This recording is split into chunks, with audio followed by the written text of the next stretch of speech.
This is Anglia Car Auctions January 2026 sale. First up, we've got these two Ferraris. The 355 is an F1 gearbox car. It's got less than 2,500 miles from new.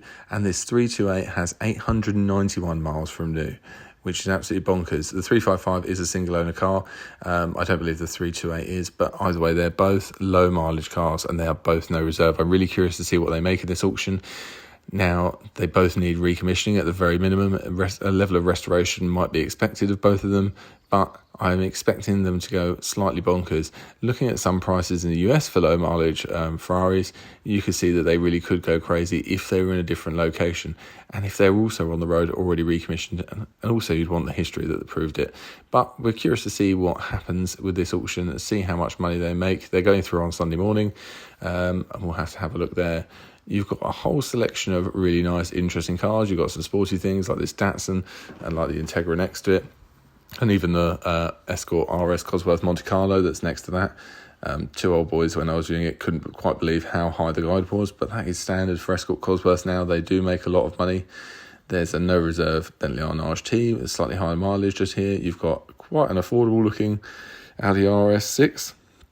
And over the other side of the auction, you've also got an S6 V10.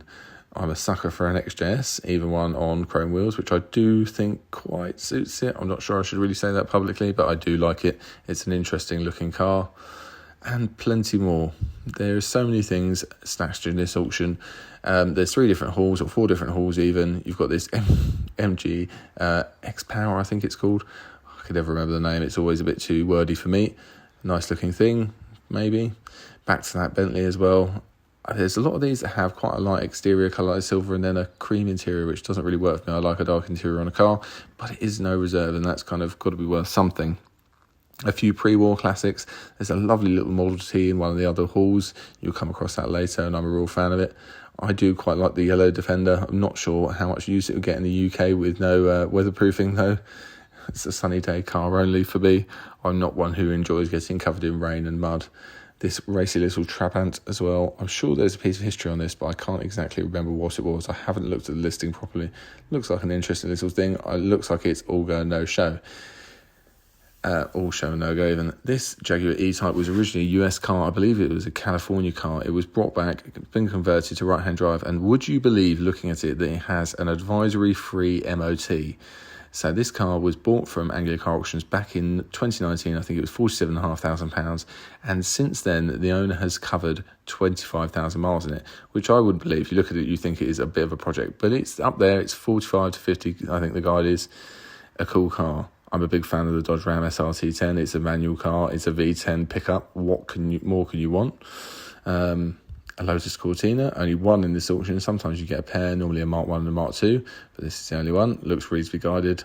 I don't really know too much about Lotus Cortinas, but anyway, I'm sure it will get lots of attention. Yes, I'm quite tempted by that E-Type, although I like a ratty car, but even I'd be tempted to paint that, I think. Back to that Dodge Ram, it's absolutely massive. The bonnet height is just quite ridiculous in it, to be honest. A few more American classics, but you've also got that Corvette there. And this E-Type next to it with its funny aerial on its roof is a left-hand drive automatic 2+2. Probably the least likely spec to sell at auction in the UK, I would imagine. It's not the car I'd buy, but it is a fantastic colour. I really like a Ford Thunderbird. I've got a 67 Thunderbird, which is a completely different car, but I would quite like one of these, even if they are built on kind of a Jaguar S-type running gear. This Turbo R is quite a pretty thing. Lovely colour for a Turbo R. I would have that as well. Back towards those Ferraris. There's a couple of Rolls Royces in this corner. There's a lovely Silver Shadow that's over there that I really quite fancy, although I'm not going to buy it. And also next to it, you've got that low mileage Range Rover LSE. I think it's less than 900 miles since new, and it's very, very original, or perfectly original, I suppose. You've got a couple of V8 Vantage in here. You've got a DS, and just coming up to this Mercedes E55 Project, which is no reserve. I'm really curious to see how much that makes, because I really do like an E55, although I've got a feeling a Project one can be a headache. This is the Audi S6 V10, again a car that is definitely able to give people lots of headaches. The kind of subtle estate car with all the power you could ever need in life, I suppose. Most people who don't know cars probably wouldn't guess that it's got that kind of power, but an interesting thing nonetheless.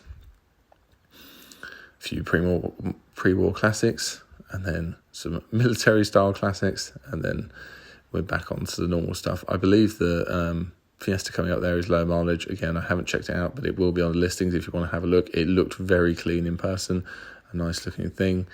You think they used to be absolutely everywhere, and now I rarely see one, which may be a shame, maybe not.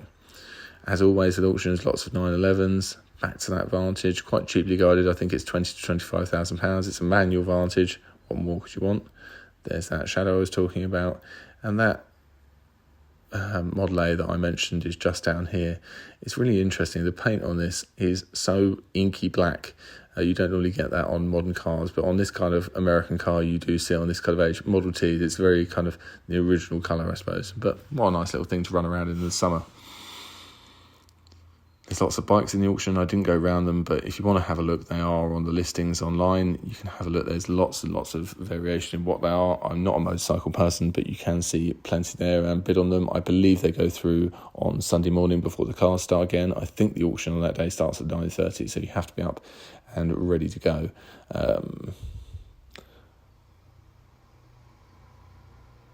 As you can see in the auction, there was quite a few people walking through, people viewing, which is a nice thing. Plenty to see as always. You always get a mix of people that are coming.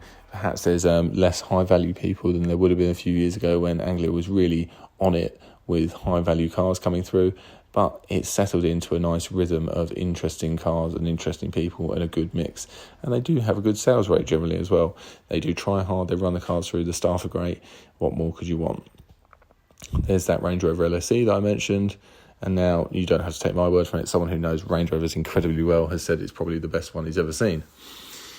Back to that 355 and the 328. I think I would have to go for the 328 personally, mainly because it's a manual car. If it was manual 355, it would make an absolute difference. And to be honest, I'd love to recommission both and then just drive them. We're going to go into the other side of the hall, but just to the left now, there is a whole load of other project cars, including an E-Type Roadster. Jaguar Mark 10, nice thing. I've got one. Would always love another one. And then all these cars. We'll head through these cars and then we'll head back outside as well. And you can see a whole mixture of what is outside. I didn't take the time to film everything outside. I just gave a kind of glimpse overview. But if you want to watch the others, they'll be in the other format of video, the portrait format, which you can find on my YouTube shorts, or you can find on TikTok or wherever. This Volvo, getting a lot of attention from middle-aged men, unsurprisingly. Very much a fan. But yes, plenty of other cars to come up. You're going to go through, back out this little hallway, back to the posh projects, and then go from there. If you're bidding, good luck. If you're selling, good luck.